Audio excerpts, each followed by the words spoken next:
I'm Raymond Douglas and welcome to my man cave. Well, rather tool shed, or my special place of reflection.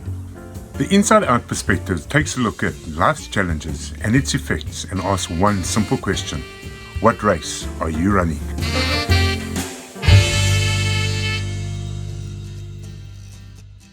Good day and welcome to another episode of the Inside Out Perspective, and I want to give a big shout out to a friend of mine in Swaziland, Southern Africa, Shimon, who has just decided to start his own YouTube channel, also dealing with the misconceptions of Islam.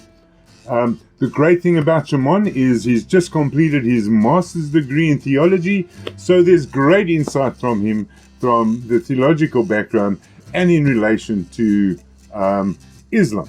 And the other exciting thing is this dilemma and desperation which seems to be coming from the Muslim community around the world with regard to the perfect preservation of the Quran.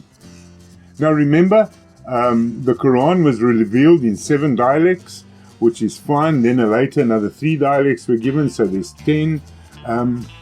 But the fact remains is that 39 different Arabic Qurans have been found by Hatun Tash. Now, her latest video with regard to the Dawah team in London at Speaker's Corner, she was challenged that the perfect preservation of the Quran is now only the Hafs Quran. And she was challenged to give just three possible errors in the Hafs version of the Quran from anywhere in the world, because they guarantee that the Hafs Quran is perfectly preserved. Every word, every letter, every dot, every vowel is exactly the same as it was originally revealed. And that's all great. That's all great to say that. And remember, these 7 versions or 7 dialects or 7 transmitters of the Quran come from the Islamic tradition. So let's have a quick look at those 7. And when I was researching this for this video, just to confirm it, one thing came to mind which was amazing. Have a look at the dates. The first transmitter, if you have a look at Kathir, he died 46 years before he could teach Al-Bazari. And he had died 70 years before he could teach Kabul. So where did these guys actually learn the Quran from? But let's assume that that there aren't any problems with that, and let's give the credit to Islam that there was perfect transmission from the Quran before these guys actually wrote it down like the Hafs Quran. But my first dilemma with the Hafs Quran is that Hafs comes from Iraq.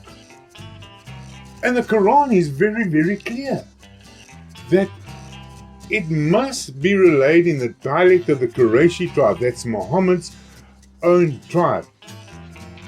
Now, Hafs in Iraq is not writing or speaking in the Quraishi dialect. So that's the first problem I have. But let's set that aside as well and give that credit and say that that's not a problem for the Quran, and that for whatever reason it's still in the Quraishi dialect. So let's have a look at the challenge of which was given to Hatun at Speaker's Corner. Here's the challenge again. Show me only 3 variants in the Quran, because it's been perfectly preserved, every vowel, every letter, every dot, every sound. Hatun Tash goes and she pulls out Surah 27 verses 1 to 7.